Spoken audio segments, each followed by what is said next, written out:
ಮದುವೆ ಮಾಡಿ ನೋಡು, ಮನೆ ಕಟ್ಸಿ ನೋಡು ಅಂತ ಹೇಳ್ತಾರೆ ನಮ್ಮ ಊರ ಕಡೆ. ಅದೆಲ್ಲ ಒಂದು ಸೇರಿಸ್ಬೇಕು ಅಂತ ನನಗನ್ಸುತ್ತೆ. ಆಸ್ಪತ್ರೆ ಕಟ್ಸಿ ನೋಡು, ಕಟ್ಟಿದ ಮೇಲೆ ಅದನ್ನೇ ನಡ್ಸಿ ನೋಡು ಅಂತ.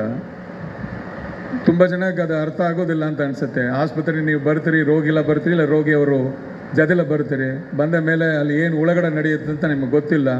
ಎಲ್ಲರಿಗೂ ಚೆನ್ನಾಗಿ ಆಗಬೇಕು ಅಂತ ಆಸೆ ಇದೆ, ನಮಗೂ ಆಸೆ ಇರುತ್ತೆ ಡಾಕ್ಟ್ರಾಗಿ. ಆದರೆ ಆಸೆ ಎಲ್ಲ ಟೈಮಲ್ಲಿ ನಾವು ಪೂರ್ತಿ ಮಾಡೋಕ್ಕಾಗೋದಿಲ್ಲ. ನಾವು ದೇವರು ಅಲ್ಲ, ನಾವು ದೇವರು ಥರವರು ಅಂತ ಹೇಳೋದು ತಪ್ಪು ಅಂತ ನನಗನ್ಸುತ್ತೆ. ಈ ಟುಡೇಸ್ ಪ್ರಾಬ್ಲಮ್ ಏನು ರಿಸಲ್ಟ್ ಬರುತ್ತೋ ಅದನ್ನು ಒಪ್ಕೊಳ್ಳೋ ಒಂದು ಮನೋಭಾವ ಈಗ ಹೋಗ್ಬಿಟ್ಟಿದೆ. ಮುಂಚೆಲ್ಲ ದೇವರಿದ್ದಾರೆ, ನೀವು ಮಾಡಿ ಡಾಕ್ಟ್ರೆ ಅಂತ ಹೇಳ್ತಾರೆ.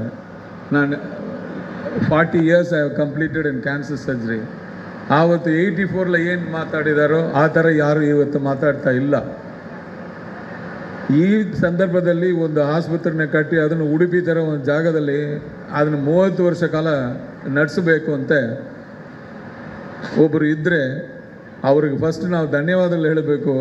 ಅವ್ರಿಗೆ ಪಾಪ ಇನ್ನೂ ಒಳ್ಳೆ ಹಾರ್ಟನ್ನು ಕೊಟ್ಟಿದ್ದಾರೆ. ಅವ್ರಿಗೇನು ಡಯಾಬಿಟೀಸ್ ಹಾರ್ಟ್ ಎಲ್ಲ ಬಂದಿಲ್ಲ, ಅಟ್ಯಾಕ್ ಅಂತ. ಅಷ್ಟು ಗಲಾಟ ಮಾಡ್ತಾ ಇದ್ದಾರೆ ಈಗೆಲ್ಲ. 40 years ನಾನು ನೋಡಿರೋದು completely changing. The pendulum is swinging to the other side. ಮುಂಚೆ ಯಾರು ನೀವು ದೇವ್ರ ಥರವ್ರು ಸರ್, ಏನೋ ಮಾಡಿ ಸರ್, ಈ ಥರ ಮಾಡಿ ನೀವು ಏನು ಮಾಡಿದ್ರೂ ಒಳ್ಳೇದು ಮಾಡ್ತೀರಿ ಅಂತ ಆ ಟ್ರಸ್ಟೂ ಹೋಗ್ಬಿಟ್ಟಿದೆ ಈಗ. ಯಾಕೆ ಇದಾಯ್ತು ಅಂತ ನನಗೆ ಗೊತ್ತಿಲ್ಲ. ಆದರೆ ನನ್ನ ಕಡೆಯಿಂದ ಒಂದೇ ಒಂದಿದ ವಿನಂತಿ, ನಾವು ದೇವರಲ್ಲ, ದೇವ್ರ ಥರವ್ರಲ್ಲ, ನಿಮ್ಮ ಥರ ನಾವು ಒಂದು ಮನುಷ್ಯರೇ. ಸೊ ಆ ಮನೋಭಾವ ಇಟ್ಕೊಂಡು ನಮ್ಮ ಕರ್ತವ್ಯ ಏನೋ ಅದನ್ನು ನಾವು ಮಾಡ್ತೀವಿ. ಅದಕ್ಕೆ ನೀವು ಅದನ್ನು ಅಕ್ಸೆಪ್ಟ್ ಮಾಡ್ಕೊಳ್ಳೋ ಮನೋಭಾವ ನಿಮಗೆ ಬರಬೇಕು. ದಯವಿಟ್ಟು ನೀವು ಎಲ್ಲರಿಗೂ ಅದನ್ನು ನಾನು ಹೇಳೋಕ್ಕೆ ಇಲ್ಲಿ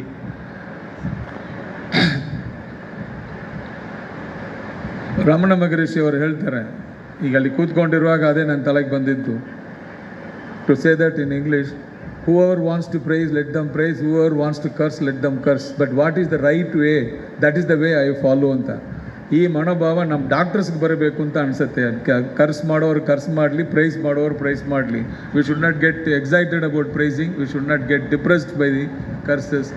what is the right way we should do, and that's what will take us to the next level. And I am very sure they have done it for 30 years, otherwise they won't be sitting here as a successful one. ಒಂದು effectively, efficiently and ಸಕ್ಸಸ್ಫುಲ್ಲಾಗಿ ಒಂದು ಆಸ್ಪತ್ರೆ ಕೆಲಸ ಮಾಡ್ಕೊಂಡು ಹೋಗಬೇಕಾಗಿದ್ರೆ this is the most important thing, that patient centric decisions ತೊಗೊಂಡು ಅವ್ರ ಪರವಾಗಿ ನಾವು ಕೆಲಸ ಮಾಡಿದ್ರೆ ಈವನ್ ಬ್ಯಾಡ್ ರಿಸಲ್ಟ್ಸ್ ಇದ್ರೇನೋ ಅವರು ಒಪ್ಕೊಳ್ತಾರೆ. ಅದನ್ನ ಮಾಡಿಸ್ಕೊಂಡು ಬಂದಿರೋರು ಹರಿಶ್ಚಂದ್ರ ಅವರು ಧರ್ಮಪತ್ನಿಯವರು ಅಂತ ನನಗನ್ಸುತ್ತೆ. ಅವ್ರು ನನ್ನ ಇಲ್ಲಿ ಕರೆದು ನನಗೆ ಇಲ್ಲಿ ಉದ್ಘಾಟನೆ ಮಾಡೋಕ್ಕೆ ಒಂದು ಅವಕಾಶ ಕೊಡ್ತೇವೆ. ಅವ್ರು ಧನ್ಯವಾದಗಳು ಹೇಳ್ತಾ, we wish you all the best sir, and also my compliments and congratulations and best prayers for the prospects and the future of Gandhi hospital. I am very sure I will come back to see that after 10 years also, to see how it is there. So I am very optimistic, I will live that way. So I am very much happy, thankful, and my compliments and prayers to you. Thank you very much.